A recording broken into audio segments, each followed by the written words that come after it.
Kung diskarte lang naman ang pag-uusapan, aba ay hindi tayo pahuhuling mga Pinoy. Kaya ngayong araw ng manggagawa, tampok natin ang isang storya na sa kabila ng lahat ng pagsubok at pinagdaanan ay pwedeng maging inspirasyon ng marami sa atin. Kilalanin ang nasa likod ng matagumpay na negosyong Joshua's Meat Products mula sa Nagcarlan, Laguna. Ang diskarteng Pinoy sa Balitang A to Z ni Lane Garcia. Sinong mag-aakala na ang dating nangangarap lang sana na magkaroon ng magandang buhay, ngayon, milyonaryo na? Meet Manny Valencia, ang tao sa likod ng successful Joshua's Meat Products. May-ari lang naman siya ng 3,500 square meters na planta ng meat product sa Nagcarlan, Laguna. Nagsimula kami noong 1993 kung saan ay yun yung naging family business talaga namin. Nang mag-asawa ako, kay Virginia Valencia, yun ang sinimula namin business. Noon ay isa lang pa ang aming empleyado, isa pa lang. Pero hindi lahat naging madali para kay Manny. Hindi siya galing sa marangyang buhay. Sinubukan niyang mag-apply ng trabaho sa Maynila, pati trabaho abroad, pero hindi siya pinalad. Kaya ang naging key to success niya, ang binebenta niyang longganisa. Isa lamang ang skinless longganisa na ito sa mga produktong ipinagmamalaki ni Manny na ayon sa kanya, dito siya nagsimula. Halika, tikman natin.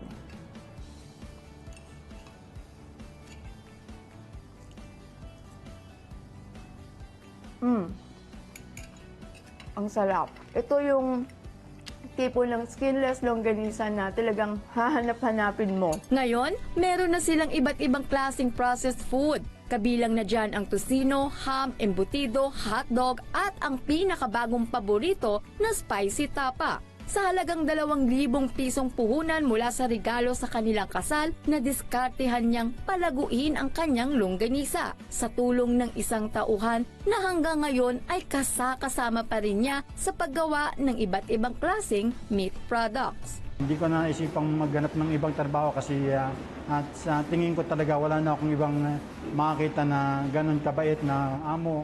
Ganyan kahusay yung kanyang pagtulong sa kapwa. Simula po nung una, kahit maliit pa lang itong pagawaan, ganun na talaga ang ugali ni boss. Mula sa isa, ngayon, mahigit 300 na ang empleyado ng Joshua's Meat Products. Ngayon, dumating kami sa ganito, alam mo ang tumatakbo na sa isipan ko.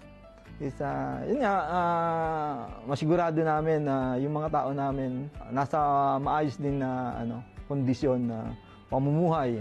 Sa sobrang patok, nakakagawa sila ng mahigit 3,000 packs ng iba't ibang meat products sa isang araw. Samantala, nakapagpatayo na rin si Manny ng isang villa dito sa Nagcarlan na naabutan pa naming may paliga para sa kanilang mga empleyado. Ito ay para yung awareness ba sa ating kalusugan na pangalagaan natin. At the same time ay nagkakaroon kami sa program na yan na pag-share ng gospel. Special guest pa nga ang ilang kilalang basketballista ng PBA at Gilas Pilipinas na sina Junmar Fajardo, Rodney Brondial at Jericho Cruz at ilang volleyball player rin na nakisaya sa dinaluhang Sports Fest. Sabi nga, seek ye first the kingdom of God and His righteousness, and all these things shall be added unto you. Para sa Balitang A to Z, Lane Garcia.